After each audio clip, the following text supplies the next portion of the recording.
Lecture du deuxième livre de Samuel. En ces jours-là, dans sa fuite, Absalom se retrouva par hasard en face des serviteurs de David.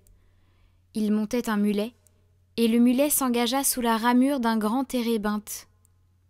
La tête d'Absalom se prit dans les branches, et il resta entre ciel et terre, tandis que le mulet qui était sous lui continuait d'avancer. Quelqu'un l'aperçut et avertit Joab. « Je viens de voir Absalom suspendu dans un térébinthe. » Joab se saisit de 3 épieux qu'il planta dans le cœur d'Absalom. David était assis à l'intérieur de la double porte de la ville. Un guetteur allait et venait sur la terrasse de la porte, au-dessus du rempart. Comme il regardait au loin, il aperçut un homme seul qui courait. Le guetteur cria pour avertir le roi, et le roi dit : « S'il est seul, c'est qu'il a une bonne nouvelle à nous annoncer. » Le roi lui dit : « Écarte-toi et tiens-toi là. » Il s'écarta et attendit. Alors arriva l'Éthiopien qui déclara : « Bonne nouvelle, mon seigneur le roi. Le Seigneur t'a rendu justice aujourd'hui, en t'arrachant aux mains de tous ceux qui se dressaient contre toi. » Le roi demanda : « Le jeune Absalom est-il en bonne santé ?» Et l'Éthiopien répondit : « Qu'ils aient le sort de ce jeune homme, les ennemis de mon seigneur le roi, et tous ceux qui se sont dressés contre toi pour le mal. » Alors le roi fut bouleversé. Il monta dans la salle au-dessus de la porte et il se mit à pleurer. Tout en marchant, il disait : « Mon fils Absalom, mon fils Absalom, pourquoi ne suis-je pas mort à ta place ? Absalom, mon fils, mon fils. » On alla prévenir Joab. « Voici que le roi pleure, il est en deuil d'Absalom. » La victoire ce jour-là se changea en deuil pour toute l'armée, car elle apprit ce jour-là que le roi était dans l'affliction à cause de son fils. Et ce jour-là, l'armée rentra dans la ville à la dérobée, comme se dérobe une armée qui s'est couverte de honte en fuyant durant la bataille.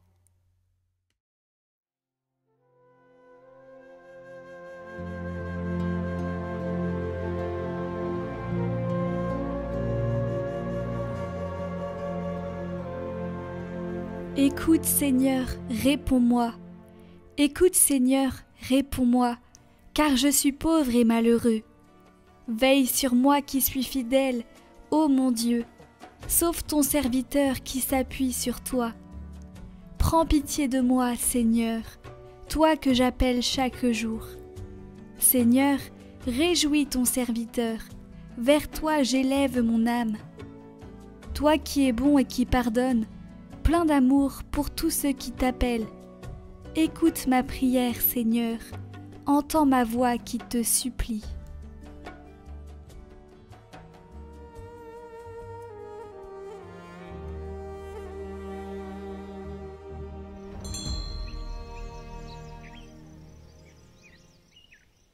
Évangile de Jésus-Christ selon saint Marc.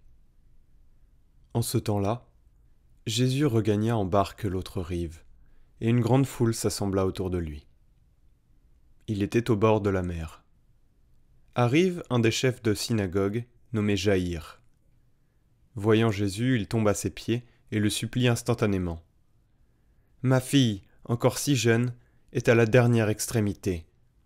Viens lui imposer les mains pour qu'elle soit sauvée et qu'elle vive. » Jésus partit avec lui, et la foule qui le suivait était si nombreuse qu'elle l'écrasait. Or, une femme qui avait des pertes de sang depuis 12 ans, elle avait beaucoup souffert du traitement de nombreux médecins, et elle avait dépensé tous ses biens sans avoir la moindre amélioration, au contraire son état avait plutôt empiré. Cette femme donc, ayant appris ce qu'on disait de Jésus, vint par derrière dans la foule et toucha son vêtement. Elle se disait en effet : « Si je parviens à toucher seulement son vêtement, je serai sauvée. » À l'instant, l'hémorragie s'arrêta, et elle ressentit dans son corps qu'elle était guérie de son mal. Aussitôt Jésus se rendit compte qu'une force était sortie de lui.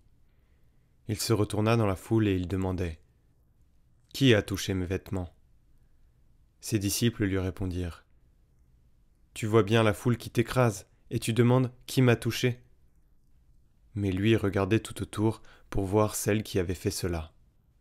Alors la femme, saisie de crainte et toute tremblante, sachant ce qui lui était arrivé, vint se jeter à ses pieds et lui dit toute la vérité. Jésus lui dit alors, « Ma fille, ta foi t'a sauvée. Va en paix et sois guérie de ton mal. » Comme il parlait encore, des gens arrivent de la maison de Jaïr, le chef de synagogue, pour dire à celui-ci, « Ta fille vient de mourir. À quoi bon déranger encore le maître ?»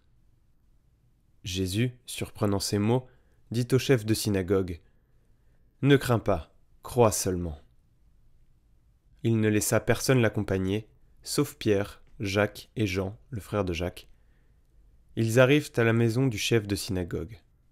Jésus voit l'agitation, et des gens qui pleurent et poussent de grands cris. Il entre et leur dit, « Pourquoi cette agitation et ces pleurs ?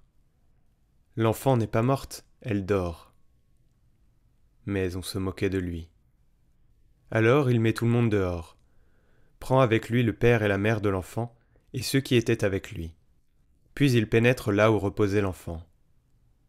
Il saisit la main de l'enfant et lui dit « Talitha koum », ce qui signifie « Jeune fille, je te le dis, lève-toi ». Aussitôt la jeune fille se leva et se mit à marcher. Elle avait en effet 12 ans. Ils furent frappés d'une grande stupeur, et Jésus leur ordonna fermement de ne le faire savoir à personne. Puis il leur dit de la faire manger.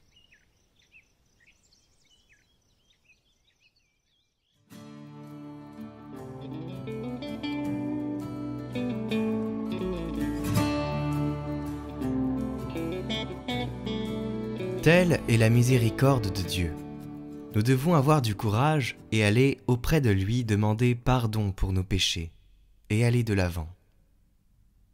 Avec courage comme l'a fait cette femme. De plus, le salut revêt plusieurs caractéristiques. Avant tout, il restitue la santé à la femme, puis il la libère des discriminations sociales et religieuses. En outre, il réalise l'espérance qu'elle portait dans le cœur en éliminant ses peurs et sa gêne. Enfin, il la rend à la communauté, en la libérant de la nécessité d'agir de manière cachée. Ce que Jésus donne est un salut total, qui réintègre la vie de la femme dans la sphère de l'amour de Dieu et, dans le même temps, la rétablit dans sa pleine dignité.